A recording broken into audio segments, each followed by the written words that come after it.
இட்லி பஞ்சு போல் சாஃப்டாக இருக்கணுமா, இந்த மெத்தேடு தாங்க. சூப்பராக இருக்குங்க. ட்ரை பண்ணி பாருங்கள்.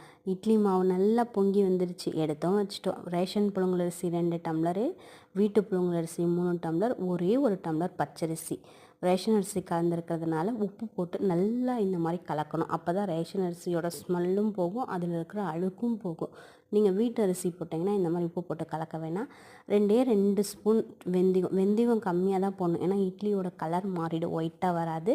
உளுந்து 1 டம்ளர். எல்லாம் ஒரு 3 மணி நேரத்துக்கு ஊற வச்சுட்டு ஒரு 3-4 முறை அலசுங்க. அப்புறம் அக்காவட்டு தண்ணியில் ஊற வச்சு ஒரு 2.5 மணி நேரம் 3 மணி நேரம் ஊறின பின்னாடி நல்லா கிரைண்டரில் நைஸாக அரைச்சி ஒரு டிஃபன் பாக்ஸில், ஒரு பெரிய டிஃபன் பாக்ஸாக போட்டுக்கோங்க. ஏன்னா மாவு உப்பி வெளியே எல்லாம் வந்துடும். அதனால் கொஞ்சம் ஸ்பேஸ் இருந்ததுன்னா அந்த மாவு அதுக்குள்ளே அடங்கிடும். நல்லா கல்லுப்பு நல்லா போட்டு நல்லா கை கலக்கி வச்சிட்டிங்கன்னா கரெக்டாக ஒரு 4 or 5 ஹவர்ஸில் நல்ல மாவு பொங்கி வந்துடுங்க.